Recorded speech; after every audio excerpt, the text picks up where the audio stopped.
Okay, so Assalamualaikum, good day. This lecture session, I'll be talking about the next chapter, chapter 5, which is on DC bridges. Okay, so DC bridges are basically a type of circuit that is used to measure high accuracy values for resistor. And then for AC bridges, later on for chapter 6, we will also use this type of bridges to measure elements of capacitance and inductance. So now the focus today is on DC bridges. So let's look at the learning outcome.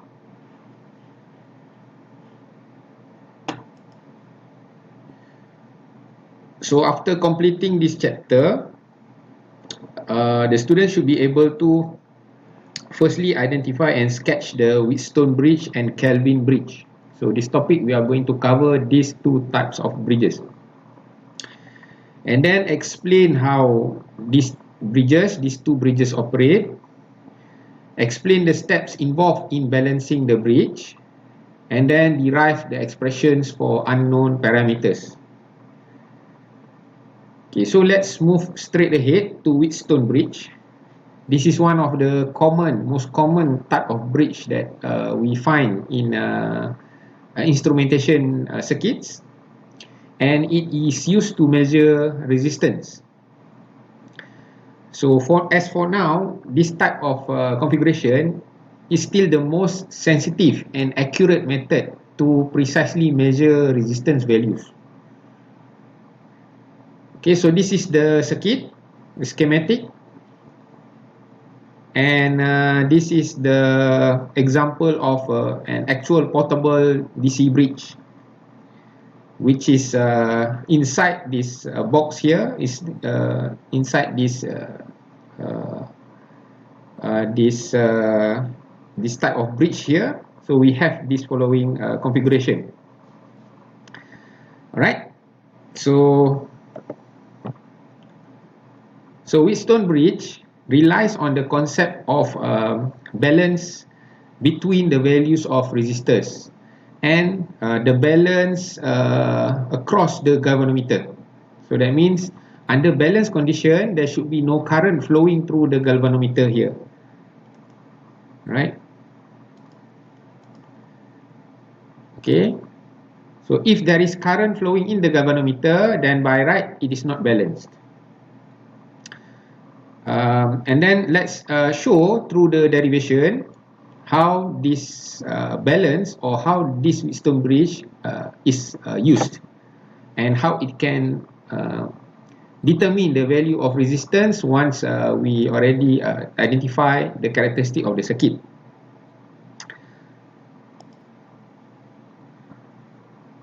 So for this circuit here, we have current. Once we turn this switch on, okay, there will be current flowing here. So let's say the current here is I.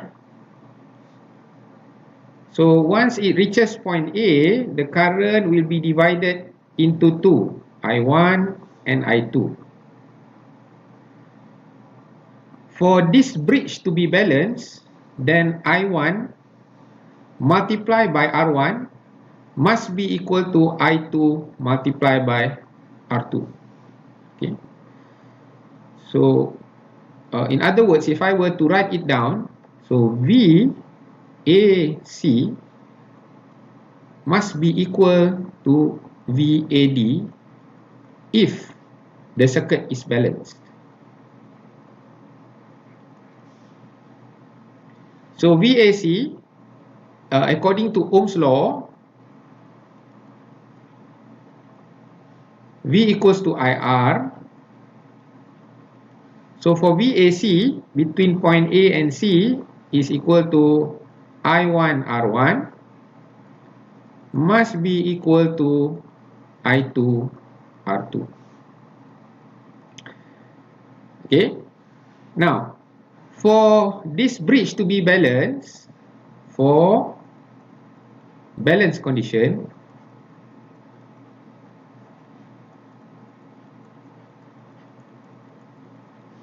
the voltage at point C must be equal to the voltage at point D. Okay, we are talking about this point here.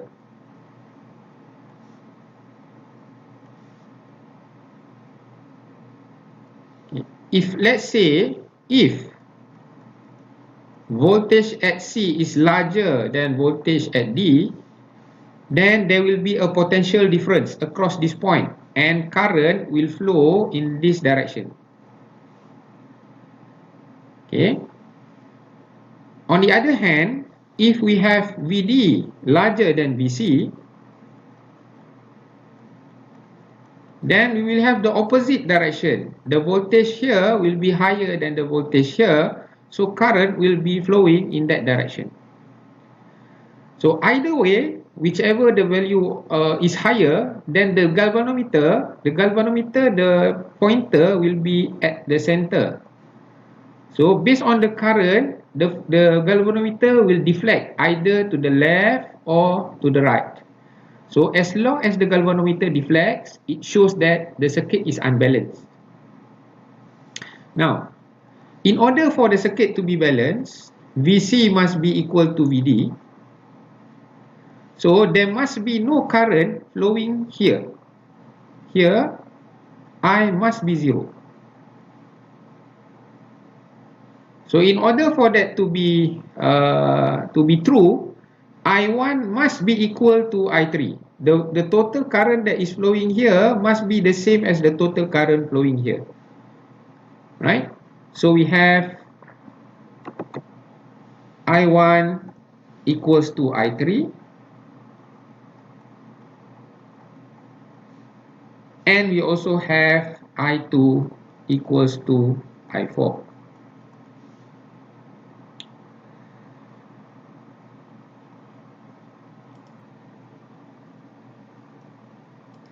Now, if we were to draw the circuit in another form, we can draw it to something like this. So we can draw it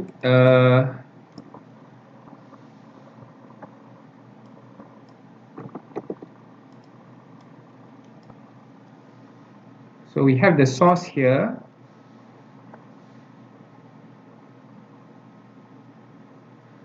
So we can draw it to something like this.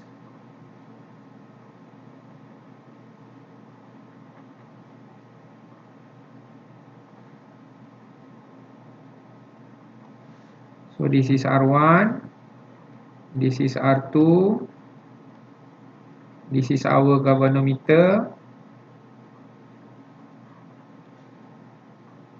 Sorry, this is not R2, this is R3. And then this is R2, and then this is R4. Okay, so this is actually the same circuit. I just expand the shape of the diamond into the shape of a square. So because this part here, if the voltage here, point C and D, if the voltage is the same, then there will be no current flowing here. So if there is no current flowing here, we can treat this part as an open circuit. Okay, we can treat this part as an open circuit. So the voltage here and here is parallel. The voltage across R1 and R3 is equivalent to the voltage across R2 and R4. So if the source here is E, then the current here is I1 and the current here is I2.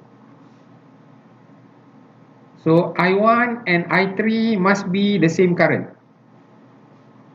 And I2 with I4 must also be the same current. So we can write this equation using Ohm's law, I equals to V divided by R.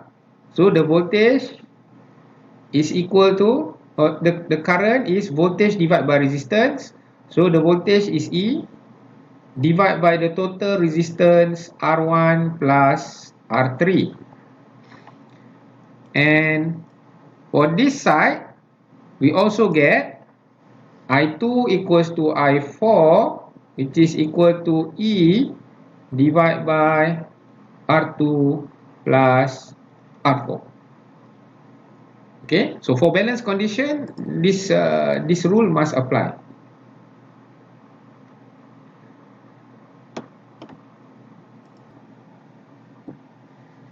Now we substitute the value here into here, I1, and the value here into I2. So we get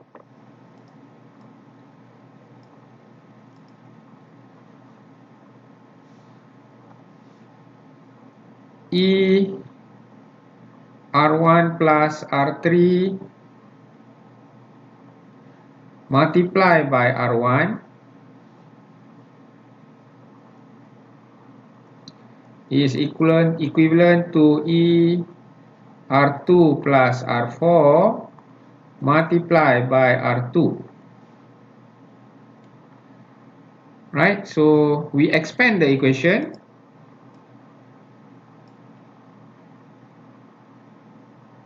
So we know that E can be cancelled. So E can be cancelled. So we get R1, R2 plus R4 is equivalent to R2, R1 plus R3. So we further expand R1, R2 plus R1, R4 equals to R1, R2 plus R2, R3. So again, we see that this part here, R1 and R2 can be cancelled. So we get R1, R4 equals to R2, R3, or we can play around with this equation. And for example, we say that R4 is equal to R2 multiply R3 divide by R1. So this is the equation here. This equation is convenient because we can replace, for example, the value of R4 with the unknown resistance value.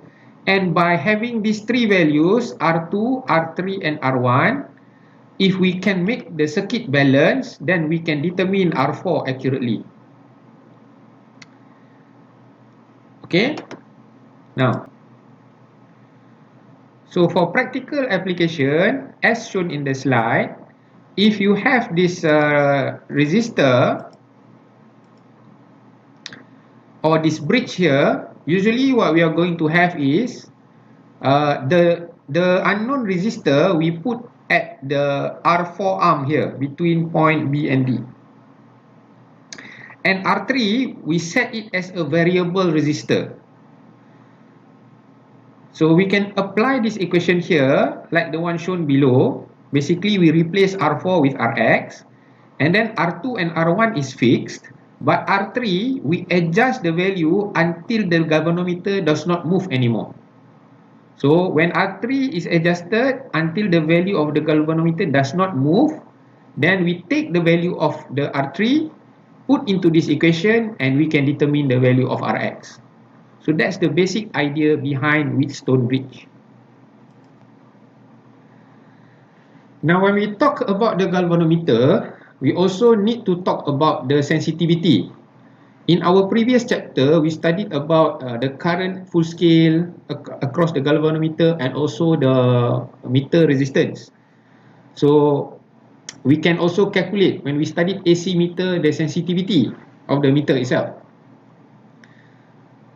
So when the bridge is in an unbalanced condition, so current flows through the galvanometer causing deflection to occur.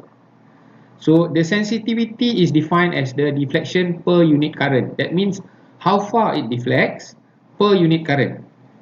So the standard unit is given as microamp for the reference, and the sensitivity we can calculate either using the distance millimeter per microamp or the angle, how many degrees or how many radians per microamp. Okay, so the larger the movement or the deflection per unit current, that means the device is more sensitive, because for the same amount of current it moves a lot more, so it's more sensitive. And to calculate the total deflection, we use this equation here, which is sensitivity multiplied by the current, which is basically we take the microamp here to the left hand side and multiply. Alright, now for balance condition, the equation is straightforward and easy. Now, what if we are given the condition where it's not balanced or unbalanced?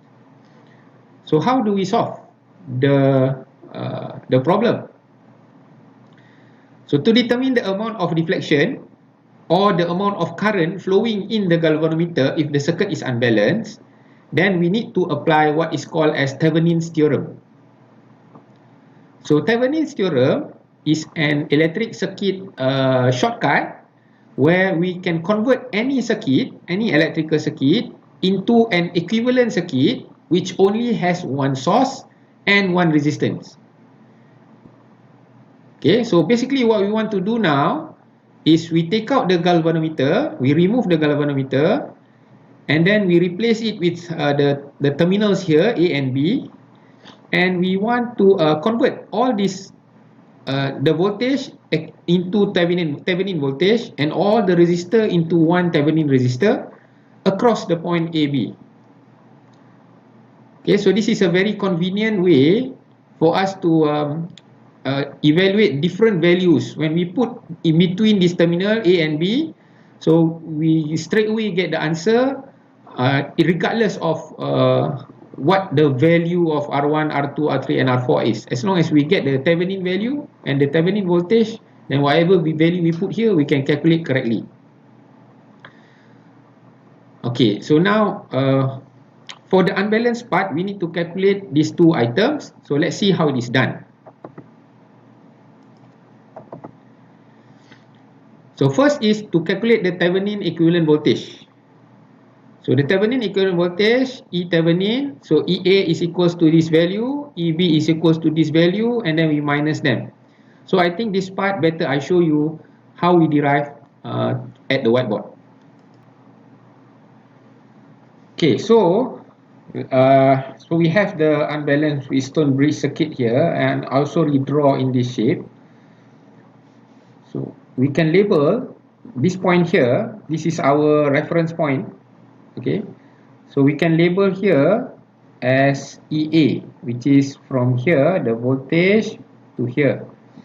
And here we can label as EB, from this point to this point. So we can use the voltage divider to find the relationship between for EA and EB. So for EA,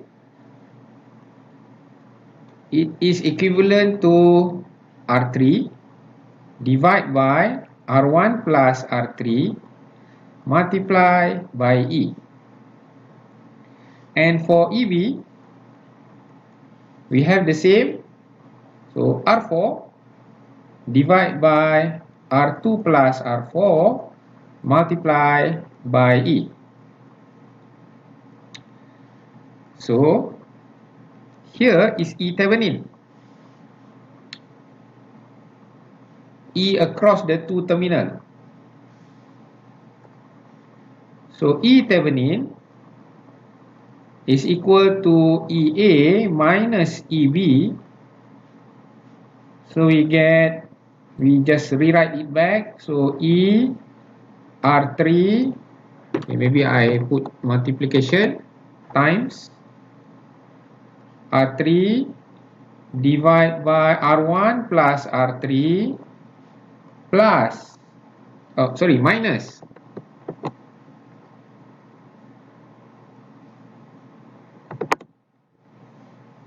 minus E multiply with R4 divide by R2 plus R4.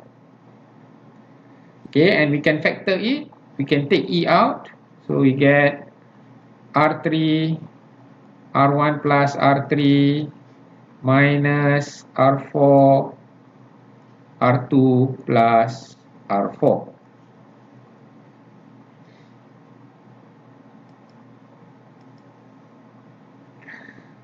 Okay, so this is the first step for us to calculate E Thevenin. So let's label here as number 1.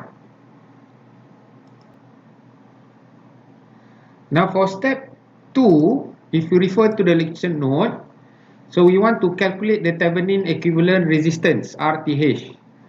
So in order to calculate this value, we need to set all the sources to 0. So voltage source are replaced by short circuit, and current source are replaced by open circuit. And then we find the resultant resistance between the two marked terminals. Okay, so remember, voltage source is replaced by short circuit. So now what happens to this circuit here? Because this is a voltage source, so now to calculate the Thevenin resistance, we replace it with a short circuit.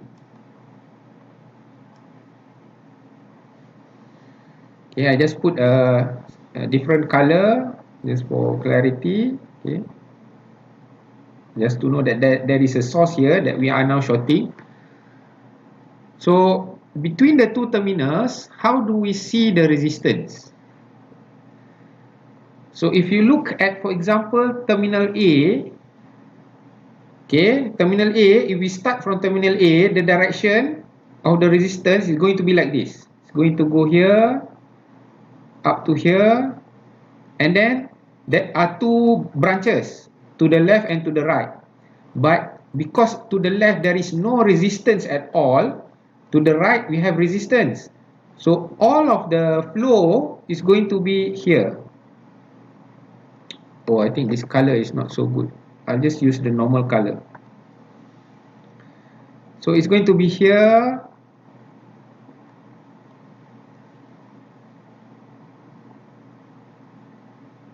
And then it goes back here to the terminal A. This is for terminal A. So it goes through R1, passes through this short circuit here, and then goes back through R3. And for R2, it's still the same concept. So for R2, starts at terminal B, it goes here, up to here, and then it has two branches. But this branch has resistance. This branch is a short circuit.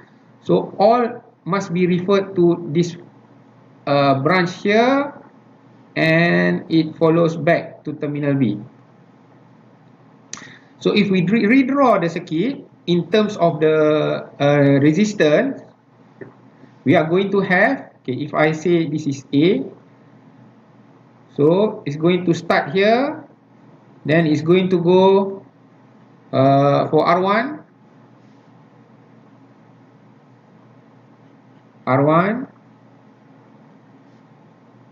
okay, then it is going to go pass through the short circuit, okay, this section here, coming back through R3,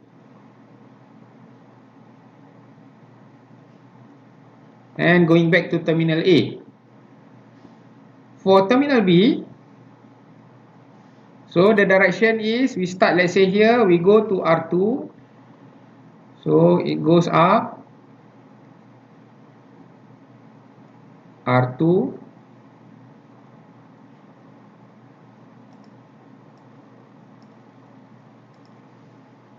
so this one is R2, and then it's going to flow through the same short circuit as the terminal A direction. So the same circuit here, coming back through R4, and then going back to terminal B. So this is the configuration of the resistance with respect to terminals A and B. So to calculate this, Now we can calculate, because now R1 is parallel with R3 and R2 is parallel with R4, and then we can add them together. So R Thevenin is equal to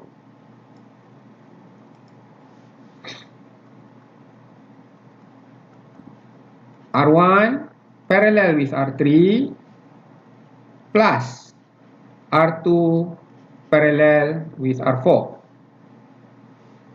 So if we expand this, we have R1 multiplied by R3 divided by R1 plus R3 plus R2 times R4 divided by R2 plus R4.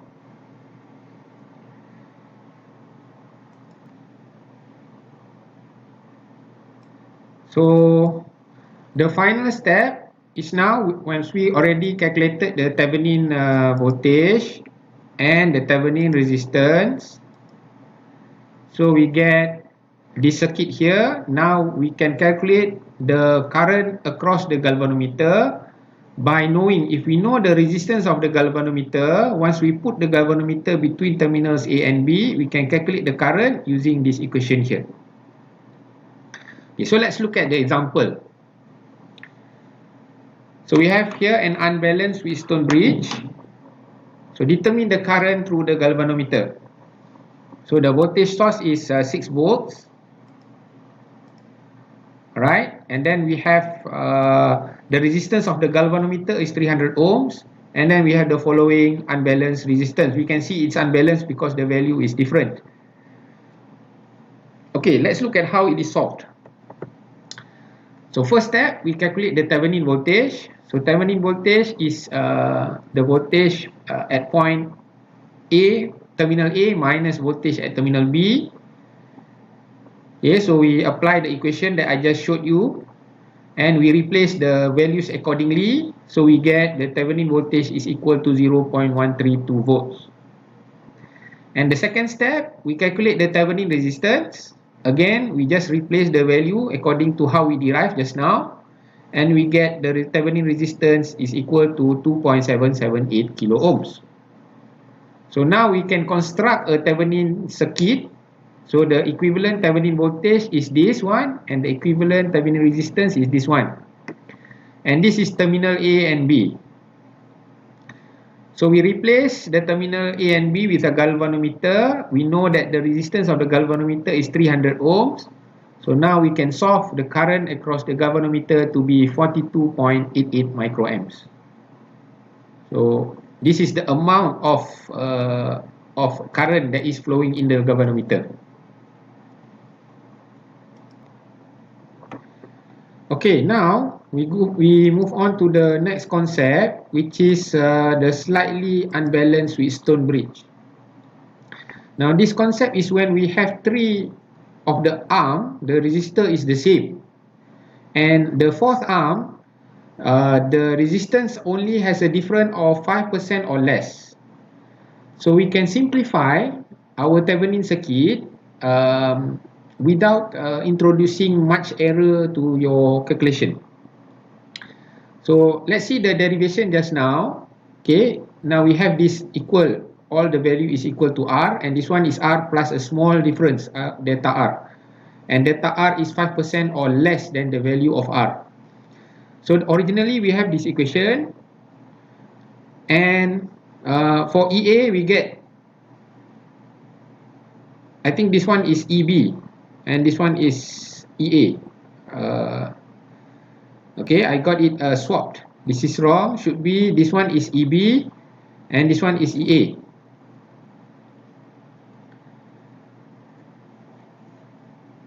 Then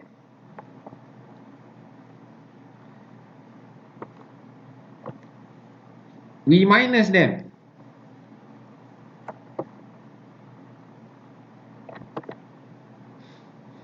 Okay, we minus them to get this equation here. So EA minus EB, because we are only considering the voltage, either EA minus EB or EB minus EA, we should get the same answer, because the polarity is not important in this case. So we get this value, and then we expand And we get finally the equation below here. E is multiplied by delta R divided by 4R plus 2 delta R.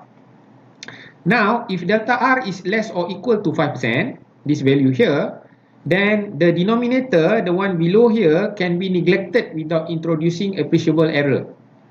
So we can simplify this part into only this equation. So we can eliminate 2 delta R here. To illustrate why this is the case, let's look at our whiteboard. Okay, so this is an example of how we do the approximation. Now, let's say we have a value of R equals to 1000 ohms, and delta R is 5% of this value, which is 50 ohms. So if we use the original derivation, then we get the value is this one, 0.0122 multiplied by the source, by the voltage of the source. And if we eliminate 2 delta R, we only use 4R, we see that the answer is 0.0125. So only the last digit, the fourth decimal point, has a small difference between 2 and 5. So this is what we mean when we say we can approximate without introducing a large amount of error. So we can simplify this equation into this part here. Okay. Similarly, for Thevenin resistance, we can simplify using this equation here. So this is the original equation. So we get this one is R divided by 2, and this part as well, if delta R is assumed to be small compared to R, then it can be neglected. We can take it as R squared divided by 2R, and we also get R over 2 here, and we get the Thevenin resistance is equal to R. So we have a simplified form of circuit, and the answer is 90% accurate. But it is a special case, only under this condition, where 3 of the arm has same resistance, and the 4th arm has a resistance difference less than 5%. Then we can utilize this simplification. So this is example. So you can look on how it is generated, or how it is derived. So Thevenin voltage is 0.125. Thevenin resistance is equal to R, 700. And finding the current across the galvanometer, we get the value as 151.5 microamps. Okay, if you do the calculation as the normal way, then you see that the difference is not that much. So you can try after this.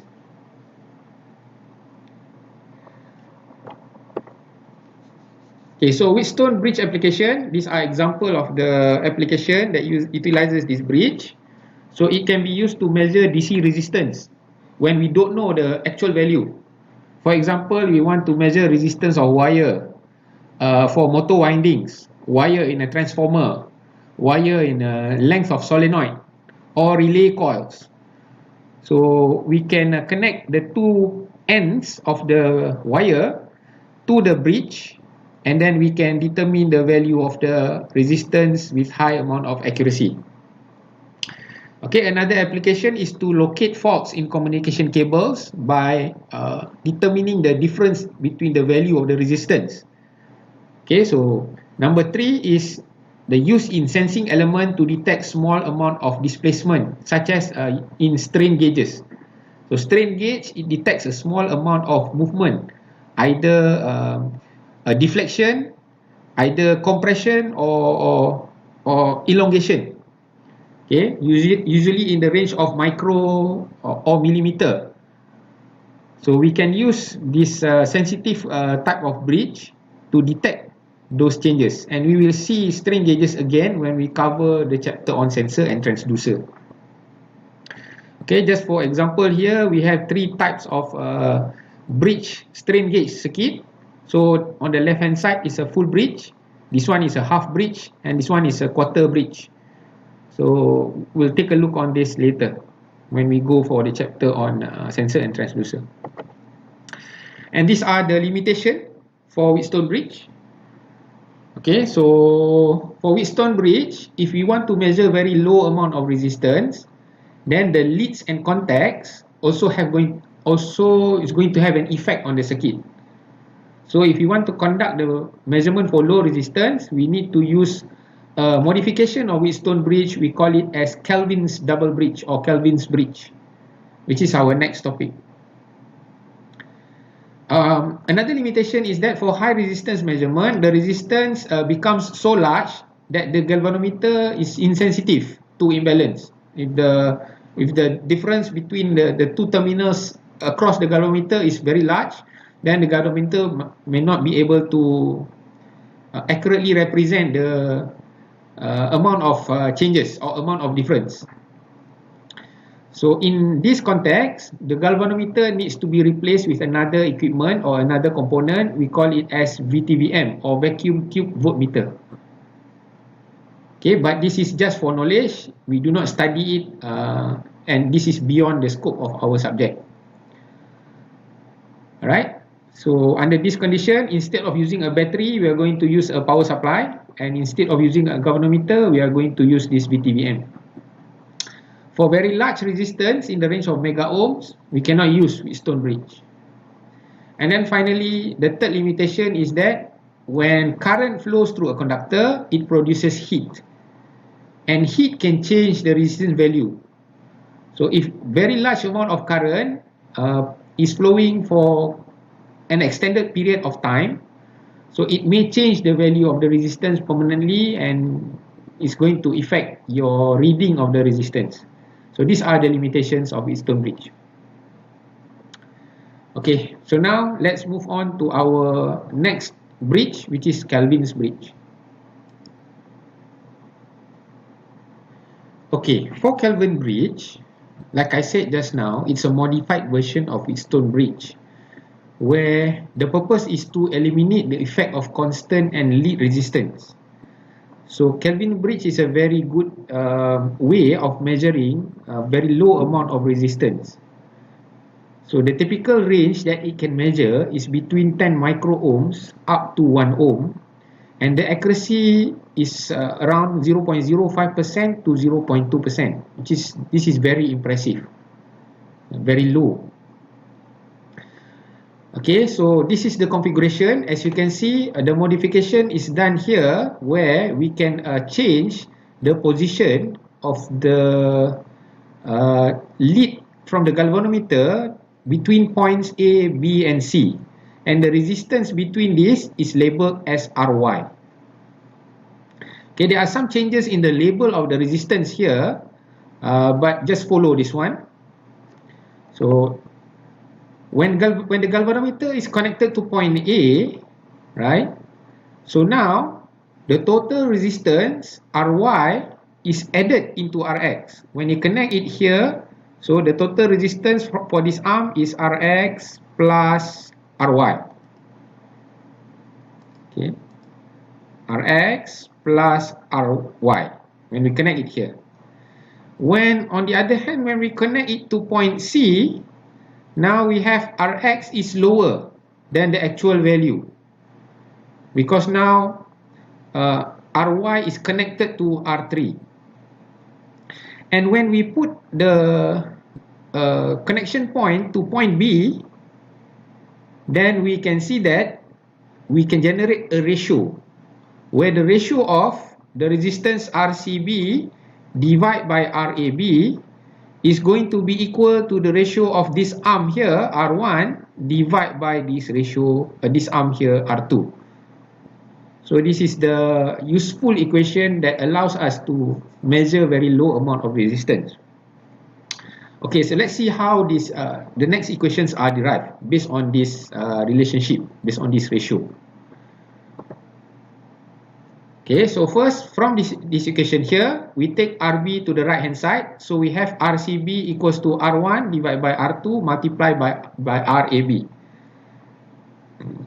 Okay, so we get this equation here, but now we add Rx plus RCB. So Rx plus RCB is equal to R1 divided by R2, the ratio of these two resistance, multiplied by R3 plus RAB. So R3 plus RAB. But we know that these two here, RAB plus RCB, is equivalent to RY, which is this equation here, and this is the ratio relationship that we shared just now. So we do some modification to the original equation. This is the original equation. Because whatever we do to the left hand side, if we repeat the process to the right hand side, we are going to get the same equivalent value. So we purposely added plus 1 here on both sides. So the equation still remains true. So why do we add plus 1 here? Because we want to utilize some mathematical principles. So when we add plus 1 here and plus 1 here, so we can replace this one with RAB over RAB, which is equal to 1. And we can get this equation here. Similarly, on the right hand side, we can replace this one here with R2 divided by R2, which is also equal to 1. So we can have the equation here. And since we know that RAB plus RCB equals to RY from here, we can replace it to get this relationship. Now, if you want to find, for example, RAB, then we take this one to the right hand side and we transfer this part to the left hand side. So we get this equation here. RAB equals to this part. And then, since we know that this equation is true, then we can also use this relationship to get RCB. So we replace RCB equals to RY minus RAB. We replace into the equation. And then we solve to get, for RCB, the value is this value. So I really encourage you to try and derive this part by yourself, because if I were to derive it, it's going to be quite tedious. So for your understanding, you derive back on your own to get this value. So now you get RAB and you get RCB. So you replace the value of RAB and RCB in the equation just now, right? RAB and RCB in this equation here. So you get this equation, replace the value, and you cancel until you get the value is equal to this one, Rx equals to R1, R3 divided by R2. Okay, so we still get the same principle compared to similar to Wheatstone bridge, but now we can calculate for very low amount of resistance. So finally, I share with you this example here. So the ratio of RA to RB in this example is given as 1000 ohms. R1 is 5 ohms and R1 is equal to 0.5 R2. So what is the value of Rx? So we utilize the relationship that we obtained just now. Rx over R2 is equal to RB over RA. And we know that the ratio is equal to 1 over 1000. Okay, so RA to RB is 1000 to 1. So RB over RA is 1 over 1000. And since we know that R1, R2 is half of the value of R1, we can replace the value with the resistance here, 5, with the ratio, divide by 0.5 to get 10 ohms. And we replace the value of 10 ohms inside this equation here to get the value of Rx, which is equivalent to 0.01 ohms. So as you can see, Kelvin's bridge can be used to calculate. By using this ratio, we can calculate the very low amount of resistance. So that concludes the topic for DC bridge. And I hope you study later on to have a better understanding on how this bridge works. So in our next class, we'll cover on the topic of AC bridge.